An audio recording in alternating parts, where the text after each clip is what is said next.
जय हिंद। देखिए मैं राज सर गरिमा कोचिंग सेंटर से बेटा आप लोगों के लिए आज बहुत ही बेहतरीन क्लास लेके आया हूँ। यूपी बोर्ड 2027 के लिए एकदम मस्त क्लास है बेटा, सक्सेस क्लास है 100%। बस कोशिश करना समझने की। क्लास 12th की बेटा फिजिक्स को आज मैं समझाऊंगा कि कहाँ से सर स्टार्ट करें और कैसे स्टार्ट करें क्लास 12th की फिजिक्स को। तो थोड़ा सा ध्यान से समझना बाबू। ओके, मैं बेसिक से लेके चलूंगा, पूरा बेसिक से, ठीक है। और यहाँ पर जो मेरा बैच रहेगा उस बैच का नाम रहेगा बेटा हौसलों की उड़ान। तो उस हौसलों की उड़ान को आप भी बनाए रखिए और आप अपने हौसलों को बुलंद रखिए और आगे बढ़ते रहिए, पढ़ाई करते रहिए एक बेटा एकदम मस्ती से, ठीक है। सभी बच्चे एकदम लगन के साथ। तो देखिए अब मैं अपने टारगेट की तरफ चलता हूँ और आपका जो लक्ष्य है उसे दिलाकर रहूंगा बेटा, उतनी आपके साथ मेहनत करूंगा पूरे जुनून के साथ। बस बने रहिए हमारे साथ बेटा, जुड़े रहिए। तो चलिए चलते हैं, क्लास को स्टार्ट करते हैं। तो बेटा सबसे पहली बात है सर, फिजिक्स क्या है? फिजिक्स क्या है? ओके, फिजिक्स को आप सब बच्चे जानते हैं सर, भौतिक विज्ञान कहते हैं। फिजिक्स को हिंदी में क्या कहते हैं बाबू? भौतिक विज्ञान। बात आती है सर भौतिक विज्ञान किसे कहते हैं, तो आप लोग याद रखना एकदम सिंपल लाइन की परिभाषा बेटा, कि प्राकृतिक घटनाओं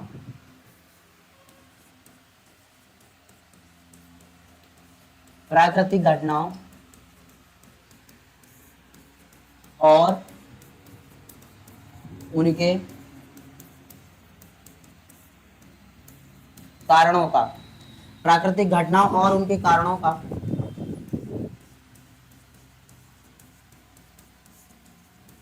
अध्ययन करना ही भौतिक विज्ञान कहलाती है।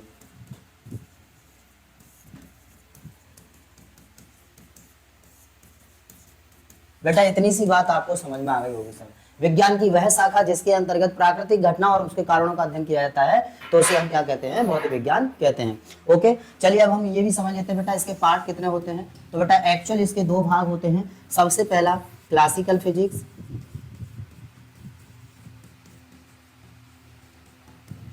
क्लासिकल फिजिक्स, और दूसरा पार्ट होता है बेटा मॉडर्न फिजिक्स।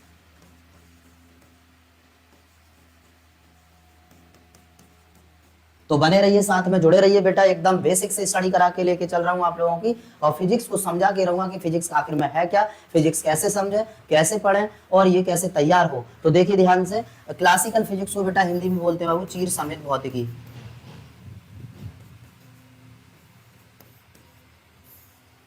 चीर समेत भौतिकी। ओके, और बेटा इस मॉडर्न फिजिक्स को बोलते हैं आधुनिक भौतिकी।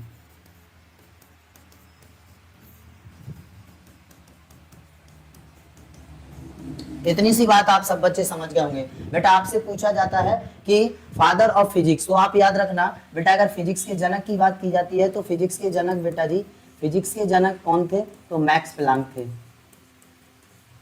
फिजिक्स के जनक कौन थे बेटा जी? Max Planck. ठीक है, इसे आप याद रखना, फिजिक्स के जनक कौन थे बाबू? Max Planck. ओके, अब उसके बाद में चीर समेत भौतिकी के जनक, तब तो ये भी कौन थे बेटा जी? मैक्स प्लांक ही थे।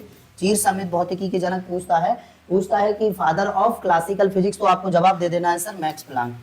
बेटा चीर समेत भौतिकी के भी फादर कौन थे? मैक्स प्लांक थे। ओके, मैक्स प्लांक थे भाई। उसके बाद में सन 1905 के बाद, देखो ध्यान से एक बात और बता दूं छोटी सी, सन 1905 से पहले की जो फिजिक्स थी वो बेटा कौन सी थी? Classical physics. और सन 1905 के बाद जो फिजिक्स आई थी वो कौन सी है? आधुनिक फिजिक्स, यानी कि मॉडर्न फिजिक्स, आधुनिक भौतिकी। इसके फादर कौन थे बेटा जी? तो इसके जनक की बात करें तो आधुनिक भौतिकी के जनक Albert Einstein. Albert Einstein. Okay, Albert Einstein. उम्मीद करता हूं कि इतना यहाँ तक आपको बिल्कुल 100% समझ में आया होगा। ये बेसिक फिजिक्स का इंट्रोडक्शन रहा। अब भाई फिजिक्स का हम मतलब डेफिनेशन कैसे याद करा करें, फिजिक्स को याद कैसे रखें, तो देखिए बेटा आगे की ओर बढ़ते हैं थोड़ा सा। बेटा सबसे पहले मैं एक बात बता दूं कि फिजिक्स में किसी की एक्स वाई जेड किसी की अगर हमें डेफिनेशन याद करनी हो तो क्या कैसे याद करेंगे, कैसे समझेंगे, कैसे याद कर पाएंगे परिभाषा को? मतलब रटना बिल्कुल भी नहीं है, अच्छे से उसे याद करना है। कैसे? तो देखिए मैं आपको एक छोटी सी डेफिनेशन के माध्यम से बता रहा हूँ, ध्यान से समझना। जैसे मैं आपसे बोलूँ बेटा चाल, मैं को बेटा एक बात बताओ, चाल किसे कहते हैं? आपने कहा ठीक है सर, एकदम सिंपल परिभाषा है चाल।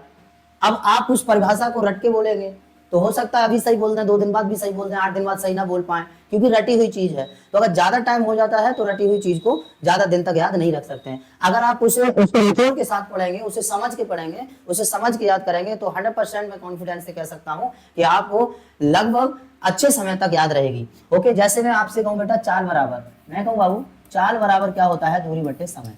ये सब बच्चे जानते होंगे, नॉर्मल एकदम छोटा सा फॉर्मूला लिया है, आप सब बच्चे जानते होंगे चाल बराबर क्या होता है बाबू, दूरी बट्टे समय, यानी कि speed equal to distance divided by time. Okay, तो सब बच्चे जानते होंगे। तो देखिए मैं आपसे कहूं बाबू चाल किसे कहते हैं, एकदम सिंपल।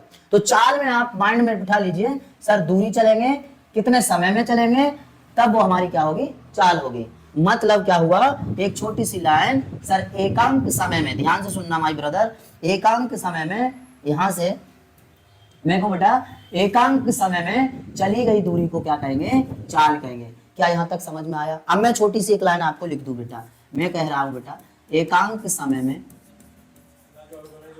एकांक समय में चली गई दूरी को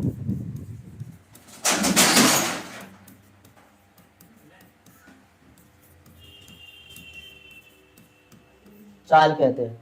आपको बता दी एक लाइन की डेफिनेशन है। इस तरीके से डेफिनेशन को याद करते हैं फिजिक्स में तो जिंदगी में नहीं भूलेंगे, ये मेरा चैलेंज है बेटा, ठीक है। तो आपको कैसे याद करना है, यहाँ पर टाइम को माइंड में याद रखना है, दूरी को याद रखना है और बेटा चाल को याद रखना है। सीधे हैं, अब कितना दूरी चले वो दूरी भी आ गया, कितना चलने में समय लगा तो टाइम भी आ गया।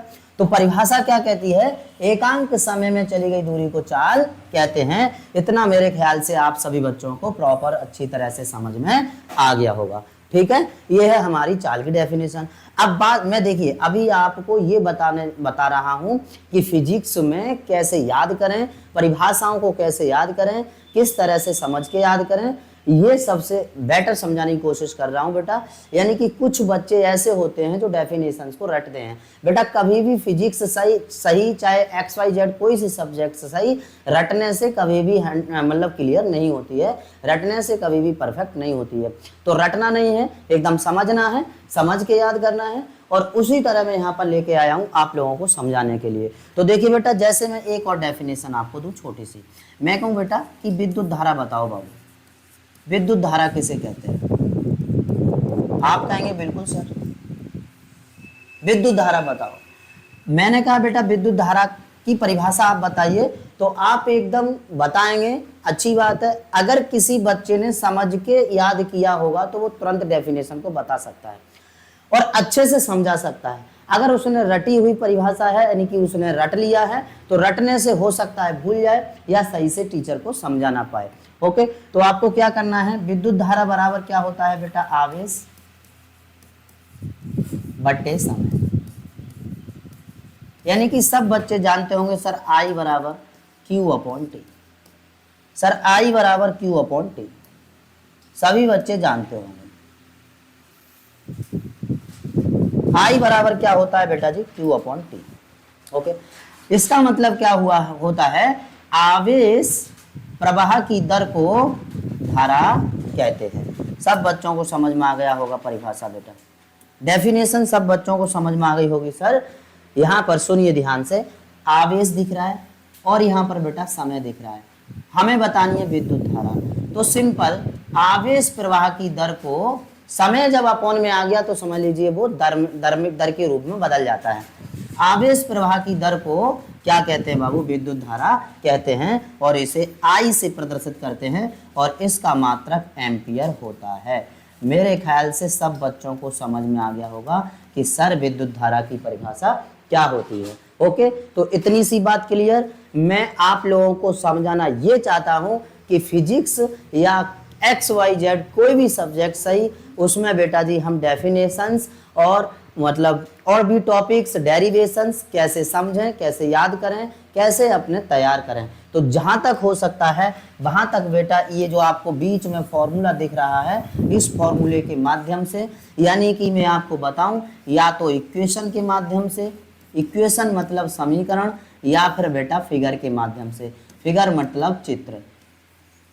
ओके, अगर आप इन दोनों के माध्यम से डेफिनेशंस को याद करते हैं तो आपको 100% परिभाषाएं याद रहेंगी, क्योंकि आपने चित्र या इक्वेशन मतलब समीकरण के माध्यम से समझ के परिभाषाओं को याद किया है। मेरे ख्याल से आप लोगों को इतना समझ में आया होगा जितना मैंने आज आप लोगों को समझाया। कैसे फिजिक्स को स्टार्ट करें, कैसे समझें, कहाँ से पढ़ें, कैसे शुरुआत करें। ओके, आज मैंने बहुत ही अच्छे से कोशिश की कि आप लोगों को बेहतरीन क्लास देने की, और मैंने दी भी। तो बेटा जब मैं आपके साथ इतनी मेहनत कर रहा हूँ तो आपका भी एक फ़र्ज बनता है लाइक करना और चैनल को सब्सक्राइब करना। तो प्लीज़ चैनल को जाइए, सब्सक्राइब कीजिए और बेल आइकन को दबाना ना भूलें।